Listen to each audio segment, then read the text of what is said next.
નમસ્કાર, આપ જોઈ રહ્યા છો યુટીસી ન્યૂઝ.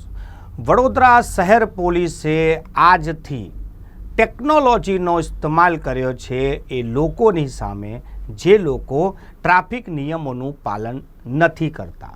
હવે વડોદરા પોલીસ ડિજિટલ થઈ ગઈ છે અને ડિજિટલ સાધનોના ઇસ્તેમાલ કરીને તાત્કાલિક સ્થળ પર જ ઈ ચલણ પણ જનરેટ થશે અને જેના ઈ ચલણ હશે તેના પેમેન્ટ પણ લેવાશે. પેમેન્ટ કલેક્શન માટે પણ રોડ પર જ પોલીસ અધિકારીઓ પાસે કે પોલીસ જવાનો પાસે એ મશીન ઉપલબ્ધ હશે, જ્યાંથી તમે એને યુપીઆઈ પેમેન્ટથી પણ તમારો જે દંડ છે તેના નાણાં તમે ચૂકવી શકો છો. વડોદરા શહેર પોલીસ એમ તો ઘણી અત્યાધુનિક થઈ ગઈ છે. વડોદરા શહેરમાં જ્યારે જગ્યાઓ પર સીસીટીવી લગાવવામાં આવ્યા હતા ત્યારે કહેવાયું હતું કે કંટ્રોલ રૂમમાંથી પોલીસ સમગ્ર વાહન વ્યવહાર પર નજર રાખશે. જે પણ નિયમો તોડશે તેને ઈ ચલણ આપશે, જે નિયમો તોડશે, જે ક્રિમિનલ હશે, અછોડાતોડ હશે તેને પકડવામાં આવશે. પરંતુ અમારા માહિતી પ્રમાણે આજ દિન સુધી એક પણ વ્યક્તિ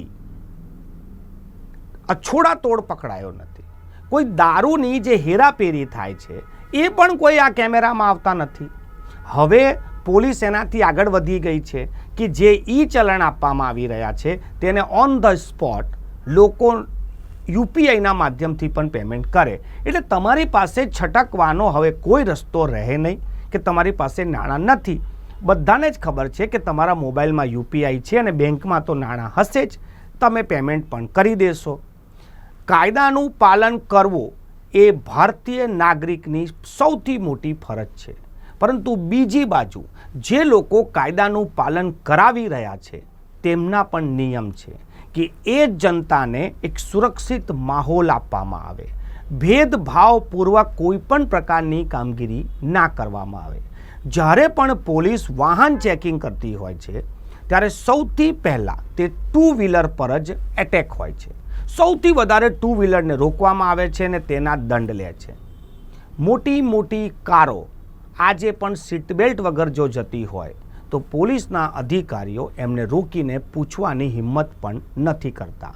આ દેશને આઝાદીના 75 વર્ષની ઉપર થઈ ગયું છે, પરંતુ આજે પણ અમીર ગરીબનો જે ભેદભાવ છે તે તમને ટ્રાફિક સિગ્નલ પર પણ જોવા મળશે.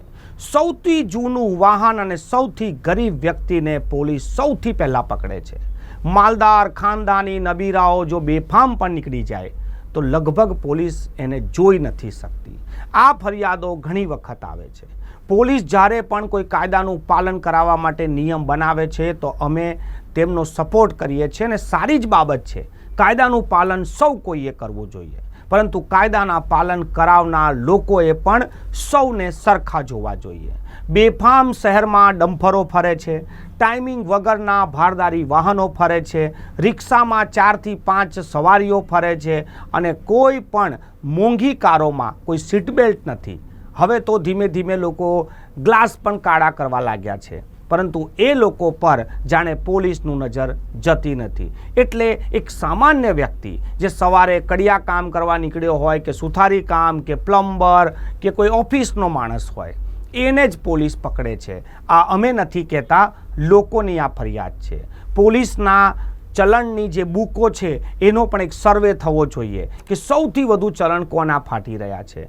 ટુ વ્હીલરવાળાના ફાટી રહ્યા છે, ગરીબ મધ્યમ વર્ગના ફાટી રહ્યા છે. જો કાર ચાલકો પર પણ આવી જ રીતે કાર્યવાહી કરવામાં આવે તો ટુ વ્હીલર ચાલકોનો પણ વિશ્વાસ વધશે કાયદાને લઈને. આજે વડોદરા શહેર પોલીસ કમિશનરે એક પ્રેસ બ્રીફિંગમાં કીધું કે કોઈ પણ ભેદભાવ ના થવો જોઈએ. લોકોને વિશ્વાસ આવવો જોઈએ કે પોલીસ તમામ લોકોને સરખા રાખે છે. જે પણ કાયદાનું પાલન નથી કરતું તેને દંડ કરે છે. અમે આશા રાખીએ છીએ કે વડોદરા શહેર પોલીસના જે વચનો છે તેનું પાલન પોલીસ પોતે કરે અને આ એમના જે કહેલા શબ્દો છે તેમને સાર્થક કરી દે.